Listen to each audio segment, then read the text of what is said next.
So over the past 2 days, I decided to beat Shovel Knight. I heard it was a really amazing game, and I had it in my Steam library, and I decided to do it. It took me about 8 hours to do, which wasn't a too bad time, but there was just one thing that really dampened my spirits when I was playing it and really was annoying.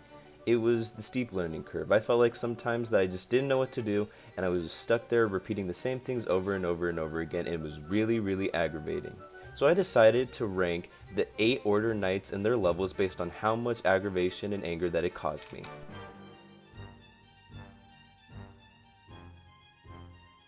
Now it's time for the plot speed run. So the story begins with a cutscene talking about how two mystical heroes, Shield Knight and Shovel Knight, were the best of the best, the cream of the crop, until they went to the Tower of Fate and an evil magic emerges and knocks Shovel Knight unconscious. When the Shovel Knight awakes, Shield Knight is gone and the Tower of Fate is sealed. Shovel Knight is in despair and goes into a life of solitude with no powerful champions to fight against evil. The Enchantress and the 8 Knights of her order, King, Spectre, Plague, Treasure, Mole, Polar, Tinker, and Propeller Knight take over the valley. Throughout the story, you fight the 8 Knights and eventually get to the Enchantress with constant dreams of Shield Knight most times after you beat each knight, and eventually free the valley from the evil magic of the Enchantress and the Tower of Fate. And with that out of the way, let's get on to the ranking! So starting off the list, we'll have our first 3 knights, and I'm going to call them the Pebble in Your Shoe knights. You know, they weren't really aggravating, they were really simple to go through them. So starting off with number 8, this is the knight that I hated the least. We're going on with King Knight. So King Knight is a knight that thinks he's the king of the kingdom, and he gained the trust and the compadres by underhanding mostly everybody else. And so it wasn't really that hard of a level, and it wasn't really that hard of a boss fight. My first playthrough around, I beat it with relative ease, and my second time playing through it after I beat the game, I beat it also with relative ease. I think it took me only about 6.5 minutes to beat it after I beat the game, and it really wasn't that bad. So I'm gonna rank it and give it a rating of about 1 Brussels sprouts out of 10. So now on to number 7. We have Tinker Knight. He wasn't really that hard of a knight to beat, or his level wasn't even that aggravating. It had some really cool conveyor belt mechanisms that I thought was really nice, but that wasn't really challenging in my eyes.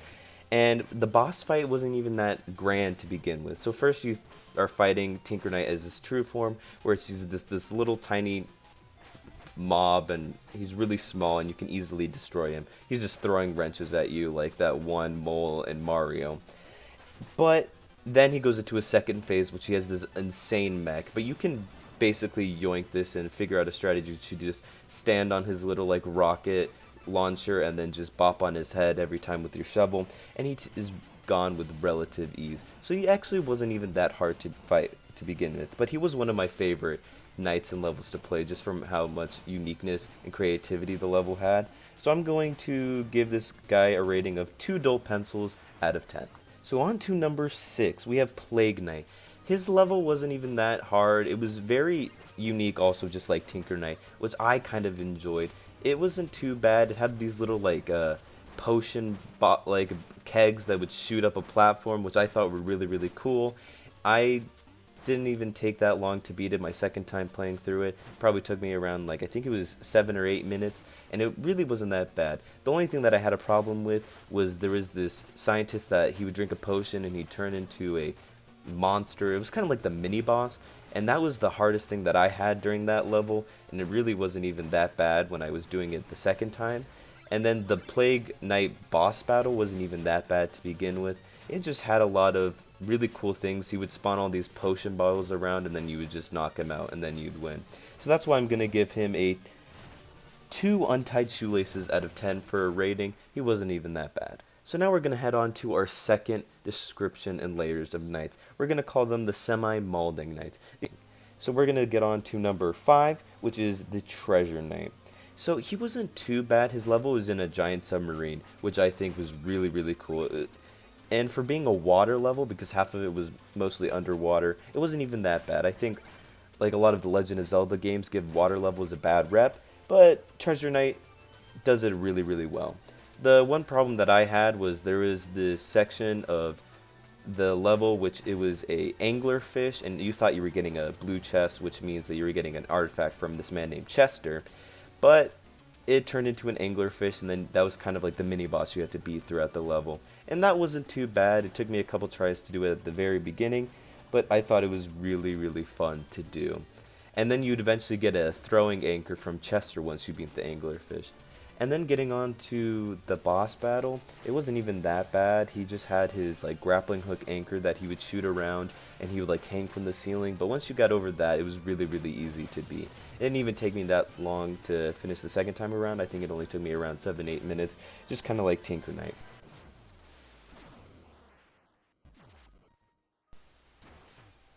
So now we're on to number 4, and he's the last knight of the semi-molding section, and it's Spectre Knight. A lot of people hate Spectre Knight just from his weird mechanics in his boss fight and the turning off the lights in his level design, and I didn't even think that was that hard. It got really easy once you got used to it.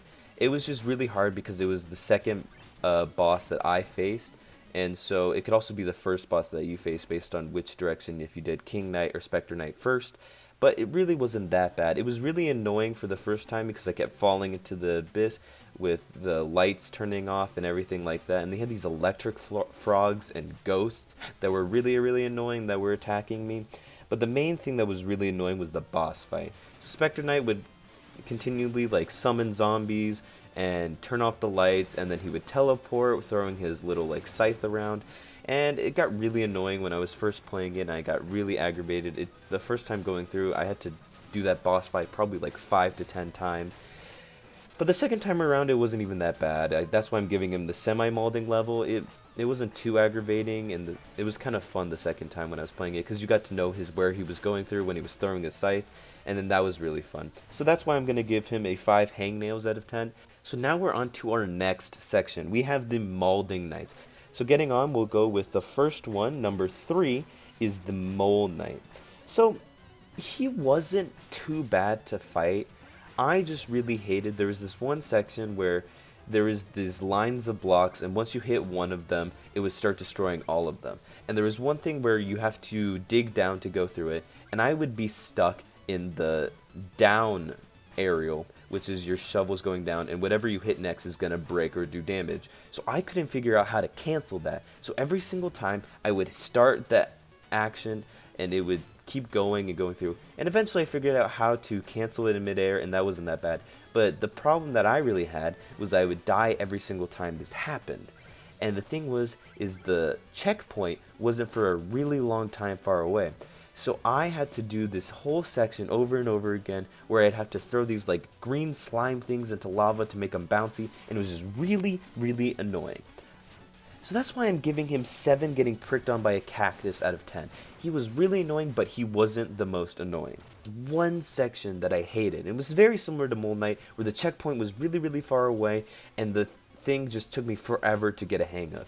So there was these little things where they look like little dragons on like a blue platform, and you would hit them and they have a rainbow falling behind you.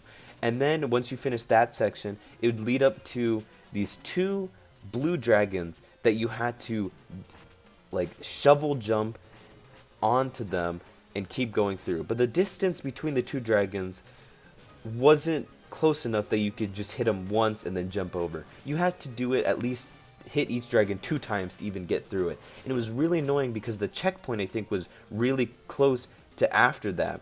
So I really just had to finish this last step and I'd get to the next checkpoint. But I kept dying and dying. And the second time around when I finished the game, it actually wasn't that bad, but it angered me so much. I remember sitting on my computer and like waving my hands in the air because it was so flipping aggravating to me, and I hated it so much. And so that's why I'm giving this one 7 dogs barking at night out of 10. So here we go, we have the last knight, and this is the knight that I hated the most, and his level I hated the most, and it's Propeller Knight. If anybody has played Shovel Knight, you'll know why. So the whole mechanics is that there's fans around, and he's in an airship, and you have to like maneuver really well, and a lot of these things are very, very input specific, so that if you do one misinput, you usually die and hit a spike, and you have to restart over and over again.